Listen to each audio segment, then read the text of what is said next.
So hello everyone, இது டே 7 of body art. டே 6ல் என்னாச்சுன்னா leg work out பண்ணனால சிக் ஆகிட்டேன் நான். அதுக்கப்புறம் சண்டே எப்படி போச்சுன்னா தூக்க டேவாக போச்சு. எந்திரிச்சது 2 மணி. கரெக்டாக ஃபுட்டு இன்டேக்கும் பண்ண முடியல என்னால்.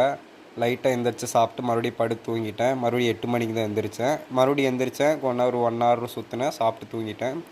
இந்த டைம் என்னென்னா ஒர்க் அவுட் பண்ணுறதுக்கு முன்னாடி சில எக்ஸசைஸ்லாம் பண்ணேன், ஆனால் வீடியோ எடுக்க மறந்துட்டேன். இது ஃபைனல் செட்டு மட்டும் இதில் எடுத்துட்டேன். ஏன்னா இன்றைக்கி ரொம்ப டிப்ரெஷனு, நிறையா personal problem. New year end ஆகிறக்குள்ளேயே ஒரு பெரிய பிரச்சனை, நிறையா அடி. ஸோ அதுக்கப்புறம் இருந்த வெறியில் இன்றைக்கி ஒரு 2 மணி நேரம் ஒர்க் அவுட் பண்ணியிருக்கேன். ஸோ அதுக்கான அவுட்புட்டு தான். ஏதாச்சும் ஷோல்டரில் ஏதாச்சும் சேஞ்சஸ் தெரியுதான்னு சொல்லுங்கள். நேற்று பட்ட சிக்குக்குள்ளே இன்றைக்கி ஓவராக ஒர்க் அவுட் பண்ணியிருக்கேன். நாளைக்கு என்ன ஆக போகுதுன்னு தெரில. உங்களுக்கு என்ன டிப்ஸு தரேன்னா, ஒர்க் அவுட் பண்ணி இன்கேஸ் லைட்டாக ரொம்ப பாடி பெயின், லைட்டாக ஒரு மாதிரியாக இருந்துச்சுன்னா, ஃபீவர் மாதிரி தான் டேப்லெட் போட்டு தூங்கிடுங்க. இதுதான் என்னோடய அவுட்புட்டு. எப்படி இருக்குன்னு சொல்லுங்கள். Bye guys.